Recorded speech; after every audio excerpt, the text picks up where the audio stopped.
Welcome, everyone, and thank you for joining us today. I am Ali Khalil from Red Alert Labs, and I will be your host for this session on navigating IoT cyber regulations in 2025 and beyond. So, today we're driving into one of the most pressing topics of product makers, compliance officers, and innovators in the IoT space. So, how to make sense of evolving regulations across regions and what it really means for your products to be cyber secure by design. So, without further ado, I'm thrilled to be joined by someone who knows this landscape inside out. Natael, an expert in digital compliance and cybersecurity regulation. Welcome to this show today. Welcome, Natael. Very happy to be having you on the show. Thank you, Ali. It's a pleasure to be there. Thank you for being with us as well. So let's actually start simple, Natael. We often hear terms like directive, regulation, framework, and standard thrown around. Can you please walk us through how these layers actually interact when it comes to IoT regulation in the EU? Yes, for sure, I can try at least. So I'm not a lawyer, I didn't study law, but I try to understand a bit how it works. So we can have directives that are something that is designed at a European level, at various state level, and then each European state can transpose this directive into law. So each member state of the European Union can have a different slight law about these directives. So then this law can be transposed and instructed with more details into regulation, and people will follow this regulation that can be detailed in standard. So at the end, the manufacturer will follow a regulation or a standard to be compliant to a law, to be compliant to a directive. Okay, I think that definitely adds some clarity. But like, how would you explain this to, let's say, a product team trying to market a connected device in Europe for the first time? Yeah, so Europe tried to regulate the market in order to uniformize the level of cybersecurity of the product all over the European Union. So in order to do that, they create directive to create some requirement that a product need to fulfill in order to be sold inside the European market. So to be compliant with this directive, you should be compliant with some regulation, with some standard, and you should take a look at this standard in order to ensure that what you do in terms of cybersecurity in your product is compliant with this directive and regulation. Okay, understand. So actually, let's do a quick zoom into this directive. So the RED Directive has been a long-standing framework for radio equipment, but now we're seeing cybersecurity really woven into it, and through the delegated regulation of the EU 2022/30. So how ready are manufacturers today to handle this new cybersecurity layer? I'm quite interested to know on this approach. Yeah, it's an interesting question. So the Radio Equipment Directive, the RED Directive, is something that will enter into force in August 2025. After this date, every radio equipment should be compliant to this new directive. So unfortunately, a lot of manufacturers, and we see that in our day-to-day job site, a lot of manufacturers are not aware of this regulation or don't know exactly what is inside, and they are not prepared to be ready with this cybersecurity part of the radio equipment directive. So manufacturers are not ready, but we can help them, and there is some standard that came after that in order to help them to be compliant to the radio equipment directive. Right, which is actually I was going to ask you, like, how do the EN 18031 standards help support compliance here, and are they actually adding more complexity or resolving some things to those manufacturers? Yeah, I think at first thought it will increase the level of complexity, but at the end it will simplify the work for the manufacturer. So to be compliant to the RED, you can do different things. EN 18031 is not the only standard that you can use to prove your compliance to the RED, but this is the best, let's say the best one, the simplest one, because with this one, which is an harmonized standard, you can perform self-declaration. A manufacturer can perform self-declaration and do not need a third party to prove that he is compliant to the radio equipment directive. So the EN 18031 will simplify the process to prove that you are compliant to the radio equipment directive. But if it's not the best approach for you, you can still use a different standard, different other standard like HCN 303645 or the EC 62443. Okay. So it's good to know that it is not the only, but one of the most simplest things to use. Well, simple, maybe a very far-fetched terminology to say today, because everybody is still learning about those different standards. I'm gonna shift a little bit to the Cyber Resilience Act. It's probably the most disruptive upcoming regulation. What do you think will really be the biggest challenge that companies will face in adopting all the Cyber Resilience Act, or what we call CRA, or in France, I've heard them say CRA requirements? Yeah, actually, it will depend if you are already affected by the radio equipment directive. Because if you already do some work to be compliant with the radio equipment directive, the step to be compliant to the CRA is not as high that for people that are not in the scope of the radio equipment directive. But imagine that you are not you don't fall into the scope of the radio equipment directive, then you have to be compliant in 2027 with the Cyber Resilience Act. It will be a bit hard, but you should be aware of that right now in order to prepare and in 2027 be ready for that.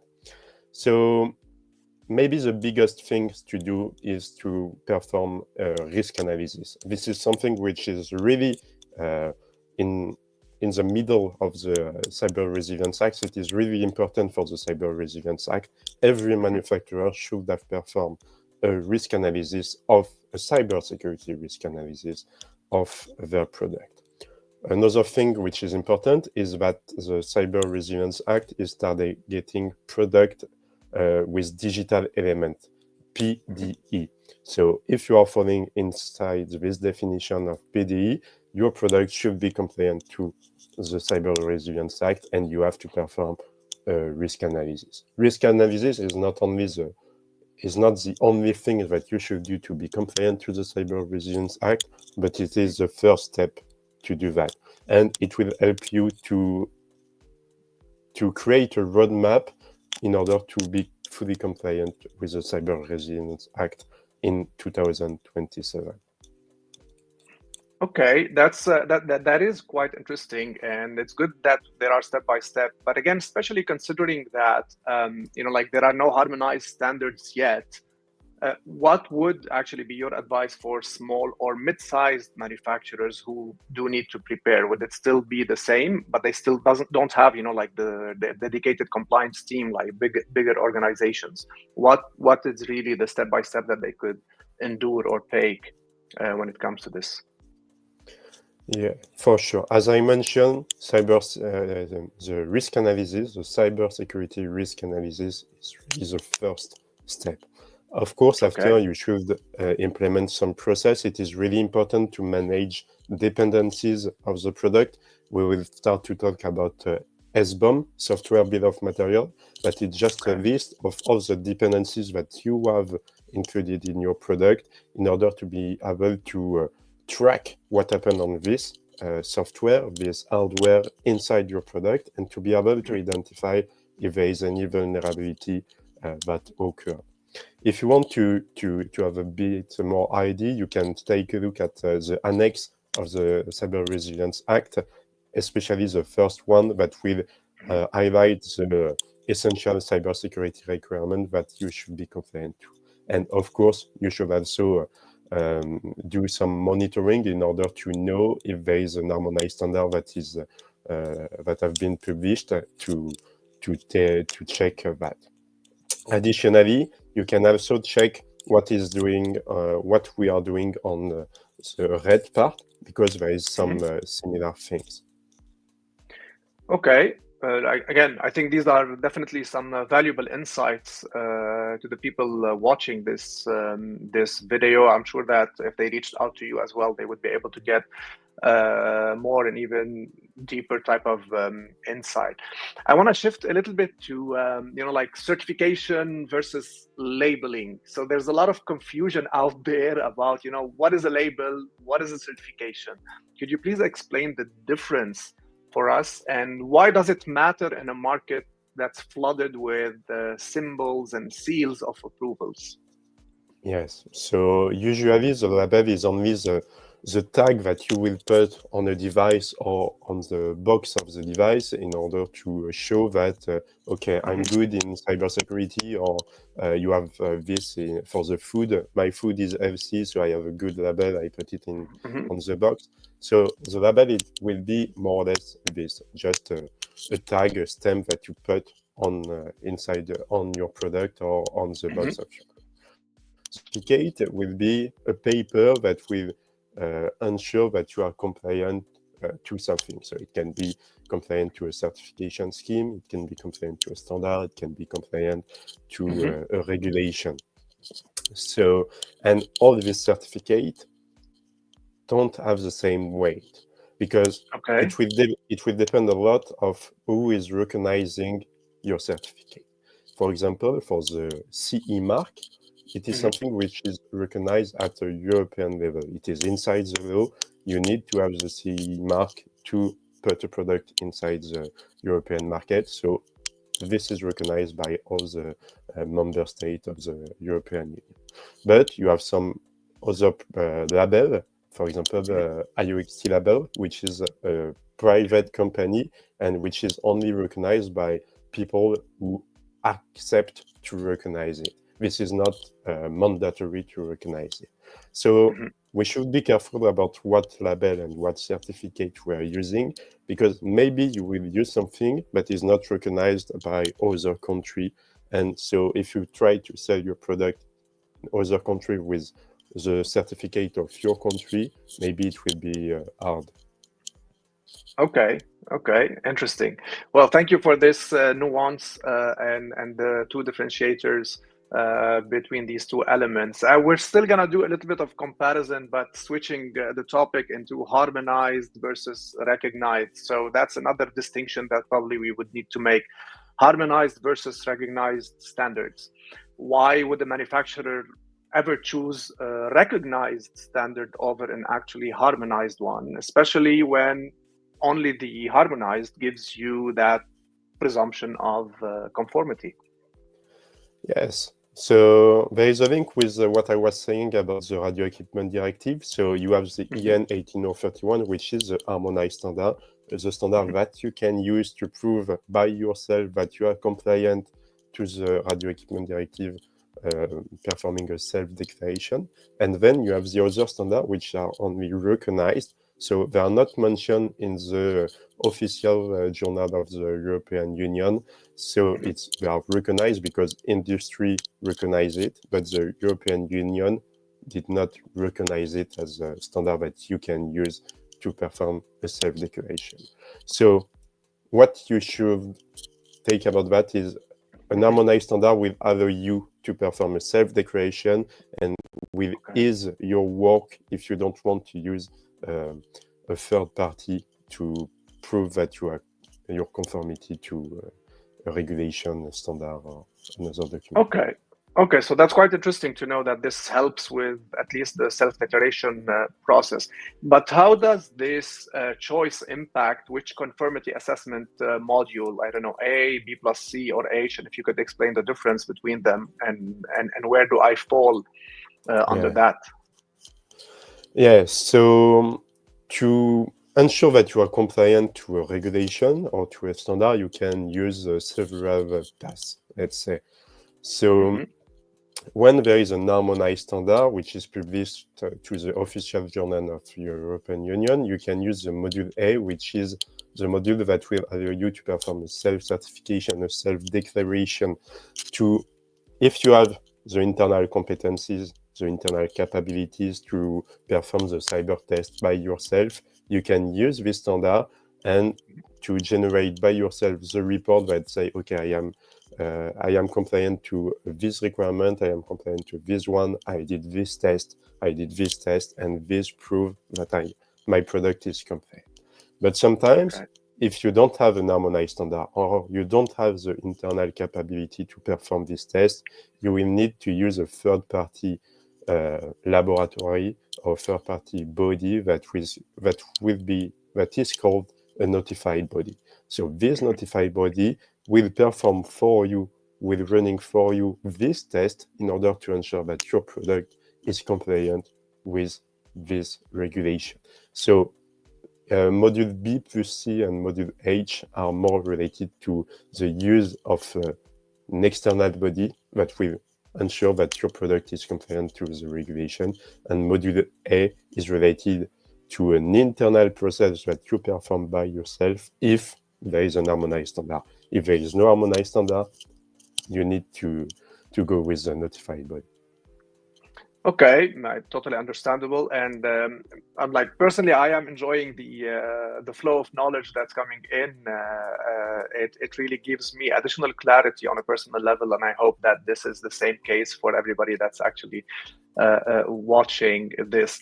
Natael, I want to even zoom out a little bit to that global view. We talked about Europe a lot, and from directive to standards and regulations. I want to just pan out a little bit to a more global view. So between the US cyber trust mark, Singapore doing the CLS, in the UK, you've got the PSTI Act. And again, in Europe, we've got the RED, the CRA, and the CSA stack that we've talked a little bit about. So do you think we're moving towards, it's a tricky question also, towards the global regulatory alignment, or are these just, like regional silos, maybe with a little bit of bridges?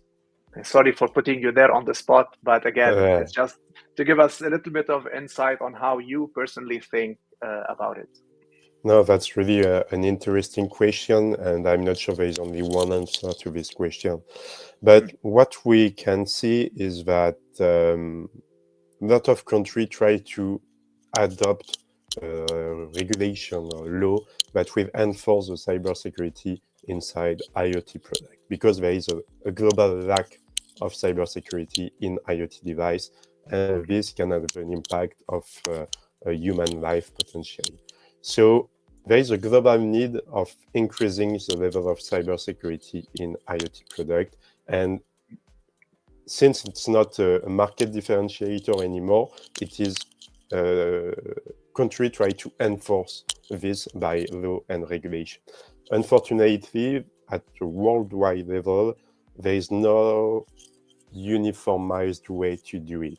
So we can find several requirements that you will find in United States, you will find in Europe, you will find this requirement in Japan, like no default password. This is a basic one, it will be everywhere, but there is no one standard that is recognized worldwide, and everyone say, okay, let's follow this one to ensure that all our products are compliant. We can try to put in place some recognition, some mutual recognition between the standard of the United States and the standard in Europe. And for example, the HC 303.645 is a base that is used in Europe for some standard. It is also used in Singapore, in Japan. So different countries use the same base, but on top of this base, they build different things. Okay, that's so that's interesting. Which I was gonna ask you about. Like, is there any particular country that stands out, or a particular scheme that stands out, and you think they're like leading and setting the pace on a global scale, or just what you've just mentioned? Yeah, I think maybe the European Union is the one which is enforcing the more mandatory things about cybersecurity. It becomes mandatory to have a risk analysis to sell product in Europe. So it's really important. If you go in the United States, it's not the same thing. It's not enforced to put to have a risk analysis to put something into the market. It's more based on a voluntary basis. So I think it will depend. Maybe there is more restricted things in Europe than everywhere else. But other countries like Brazil, Japan, Singapore, China enforce some cybersecurity requirement to put inside the market. So I'm not sure there is a leader. Everyone is doing something more or less by their own, but globally, cybersecurity increase, and this is what we want. That's definitely a very good thing. I want to move just before we finish our episode for today to a little bit of an interesting topic about like machinery. So usually people don't look much onto this category, which is the heavy machinery on the industrial side. So the new regulation, the EU 2023/1230, it really bakes in cybersecurity obligations today for industrial machines, scooters, and even robots. So how much of a mindset shift does this require from manufacturers who were used only to deal with safety in general, not much for security, and this is coming to them? I'm interested to know a little bit more on your insight when it comes to this. Yeah, that's really interesting because it's more or less the same thing that happened a few years ago in the automotive sectors when cybersecurity entered into the automotive. So this is originally this is sectors where the safety is really at the heart of the problem. We only think about safety. Okay, I don't want a crash of my vehicle. I don't want that a machine block someone inside it and potentially killing him. So there is a shift of the mindset because we were mostly centered into safety, and now we should include cybersecurity because cybersecurity can also impact the safety. If your machine is communicating over Bluetooth and attackers can give order to the machine while this order is not legitimate, there is a problem on the safety because there is a problem on the cybersecurity. So there is a shift on the mindset, and it is really important to take that into account because it will be also related to the CE mark. So if you are falling into the scope of the machinery regulation, you need to integrate these cybersecurity elements inside your development to be able to have this CE mark and to put your product into the market. If we take a global look at the machinery regulation, there is no lot of reference to cybersecurity. Only few one, but it's already needed. This already involves some modification in the development process of a manufacturer, and especially manufacturer will need also to perform a cybersecurity risk analysis on specific domain. So this cybersecurity risk analysis is everywhere. So again, it's really a big mindset shift, presumably to move forward with all the elements. I want to just go ahead and ask you that final question. Natael, and really, so if you had really one last piece of advice, of regulation strategy advice specifically for the IoT companies that are watching you at the moment. So especially when it comes to consumer and industrial, since we touched on those two categories when it comes to IoT, what would that regulatory strategy advice be for them? And with that, we would be ending our episode for today. Yeah, I think you understood what I will say, and the first one will be the cybersecurity risk analysis. I talked a lot about that, so this is really the first one. And maybe I will give another advice, which is don't wait. 2027 is tomorrow. If you wait 6 months, maybe it will be too late to be already compliant in 2027. So don't wait, prepare your risk analysis, and stay tuned about what happened in the regulation market for your product. Totally understandable. Well, thank you very much, Natael, for your presence with us today. I'll be ending with a few final words. Thank you. Natael, this was really an incredible insight. Thank you to everyone as well who joined us on this episode. If you want to really dive deeper into these regulations, you could follow us on LinkedIn for any upcoming briefings and resources. And if you really found this session valuable, feel free to drop us a comment and connect with our team. So until next time, stay secure and stay ahead. One final comment. I know that there might have been a little bit of a noise in the audio, so please forgive us for this time. We'll get and do better for the next time. Ciao, and until the next episode.